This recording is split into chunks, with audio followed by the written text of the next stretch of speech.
প্রত্যাশা অনুযায়ী চলতি বছরের প্রথম ৩ মাসেও মূল্যস্ফীতির হার ২% নামিয়ে আনতে পারেনি যুক্তরাষ্ট্র।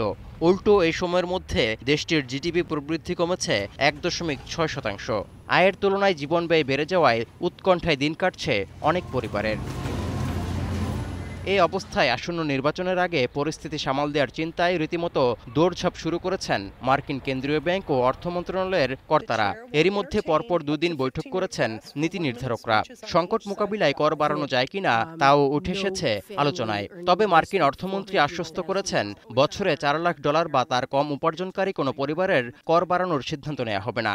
The president has been very clear that no family earning less than $400,000 will face a tax hike. He's not proposed such a thing since he took office, and he's not proposing to allow that to happen. এরই মধ্যে অর্থনৈতিক সংকট মোকাবিলায় সুদহার পরিবর্তন না করে ৫.২৫ থেকে ৫.৫৫% মধ্যেই রাখার সিদ্ধান্ত নিয়েছে কেন্দ্রীয় ব্যাংক ফেডারেল রিজার্ভ। এর মধ্য দিয়ে গত বছরের সেপ্টেম্বর থেকে টানা ষষ্ঠবারের মতো ঋণ ব্যয় না বাড়ানোর বিষয়ে সিদ্ধান্ত নিল যুক্তরাষ্ট্র। এছাড়া মূল্যস্ফীতির ঝুঁকি সামাল দেওয়ার বিষয়ে সবচেয়ে বেশি গুরুত্ব দেওয়া হচ্ছে। While the labor market has remained strong, and that's very good news. But inflation is still too high. Further progress in bringing it down is not assured, and the path forward is uncertain.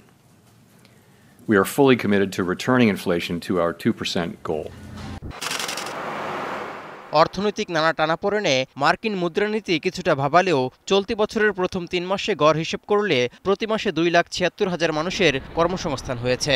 এতে বেকারত্বের হার কমেছে ৩.৮%। তৌহিদুর রহমান, এখন বিশ্ব। Sunbit সব দিবে সামাল। Sunbit magic press dishwashing এর মাথা ঘোরানো সলিউশন।